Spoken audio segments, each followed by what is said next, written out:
Good evening from New York. I'm Chris Hayes. Today, as the government shutdown is about to enter its second week and the federal government's occupation of Chicago is looking increasingly violent and lawless, the government's top lawyer, Pam Bondi, traveled to Capitol Hill and demonstrated to the entire country why she may be the worst attorney general in this country's history. I mean, really, it's hard to come up with someone else who's done more damage to the Department of Justice, to the rule of law and the constitutional order in such a short time, at least in recent memory. From misleading the public on the Epstein files to blasting judges who dare to act as a check on the administration to, crucially, dropping criminal investigations into Trump allies and using criminal investigations explicitly to target Trump's enemies. We haven't seen an attorney general quite like Pam Bondi. Today, Bondi was supposed to be testifying before the Senate Judiciary Committee in her very first oversight hearing since becoming the country's chief legal officer. But instead, she made clear what we had all begun to assume, that she's Trump's lawyer, not America's. And she also did it in sort of textbook MAGA fashion, trolling the senators, evading their questions with these scripted insults and comebacks dripping with contempt for the elected officials who dared to question her authority. They are going to transfer Texas National Guard units to the state of Illinois. What's the rationale for that? Yeah, Chairman, as you shut down the government, you voted to shut down the government, and you're sitting here, our law enforcement officers aren't being paid. They're out there working to protect you.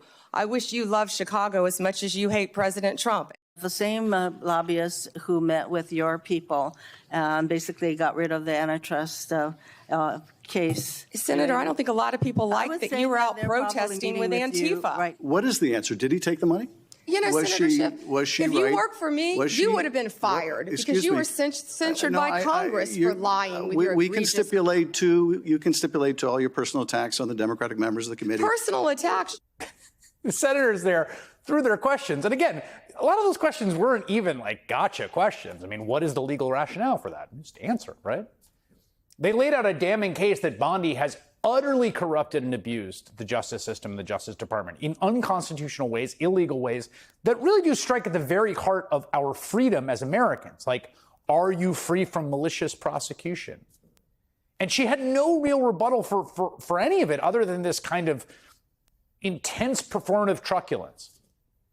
Senators asked her about Trump border czar Tom Homan. Totally legitimate question, right? Who reportedly accepted a bag containing $50,000 from undercover FBI agents last year on tape in exchange for help getting government contracts.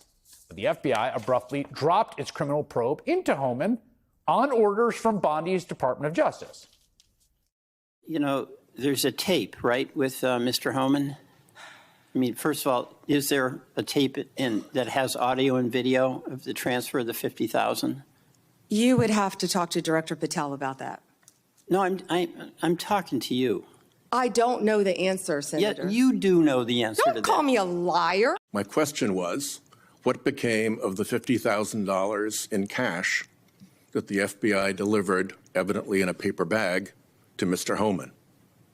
Senator, I'd look at your facts. The investigation of Mr. Never mind. Homan I can see I'm not going to get a straight answer from you to a very simple question. By the FBI agents and the DOJ.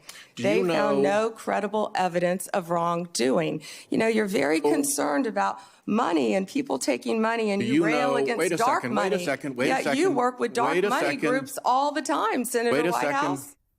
So, if you hadn't noticed, right, this big question spurred by MSNBC's exclusive reporting about Tom Homan, which is, what happened to the $50,000? A question as yet unanswered.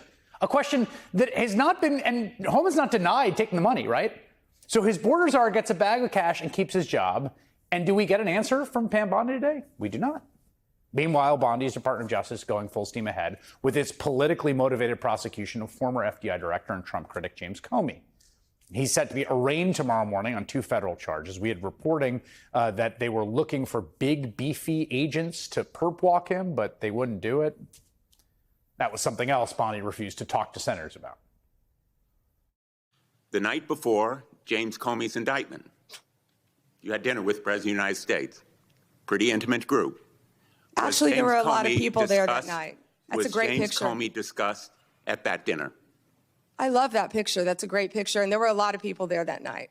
I was going to ask you if you received advice, instruction, or request from anyone at the White House to direct the department to engage in any investigations, prosecutorial actions, including decisions not to investigate or prosecute anyone? I'm not going to discuss any conversations. But then how about the Truth Social post on September 20th, 2025, in which the president said, "We can't delay any longer, Pam," using your name, "not bringing criminal charges are killing our reputation," his words, "and credibility," and then goes on to tell you to prosecute a member of this committee, to prosecute the Attorney General of New York, and to prosecute James Comey.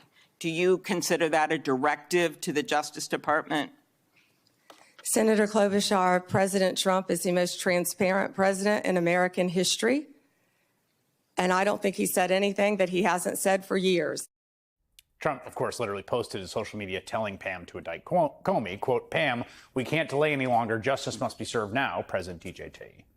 And remember, when the U.S. Attorney for Eastern Virginia, who was appointed by Trump, right, had good conservative bona fides, Emil Bovee apparently really liked him, worked with him, when he refused to do this obviously illegal, unconstitutional, malicious act, saying there wasn't sufficient evidence of a crime and it would be an enormous transgression to prosecute someone because the president didn't like him, Bondi's DOJ forced him out, and they replaced him with a prosecutor who never prosecuted a case in her life so that she could indict Comey, a woman who, by the way, had previously been Trump's defense attorney.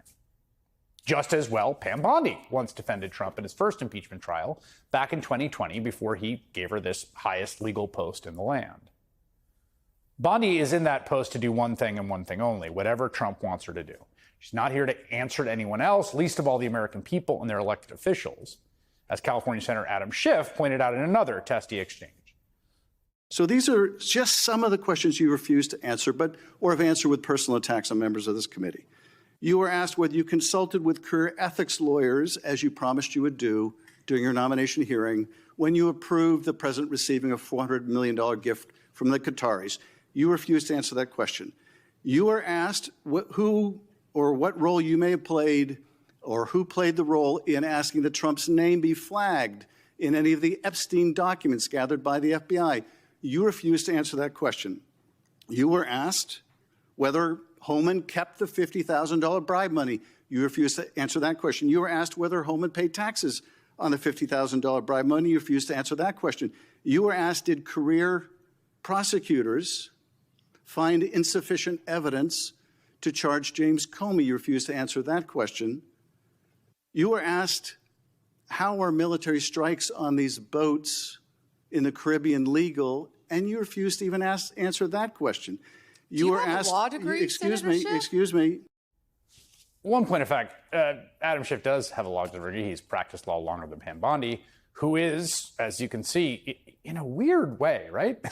Covering for this authoritarian administration, condescending to our elected officials, all while going about the work of doing what Donald Trump wants, delivering exactly the kind of justice that he craves for my friends, everything, and for my enemies, the law. Senator Amy Klobuchar, Democrat of Minnesota, does have a law degree. In fact, she was one of those Senate Judiciary Committee members you just heard questioning Pam Bondi today, and she joins me now. Senator, we'll get to substance, Chris. But in some ways it's hard to get substance because, as your colleague Senator Schiff pointed out, she really didn't answer many questions. So I was going to start with this.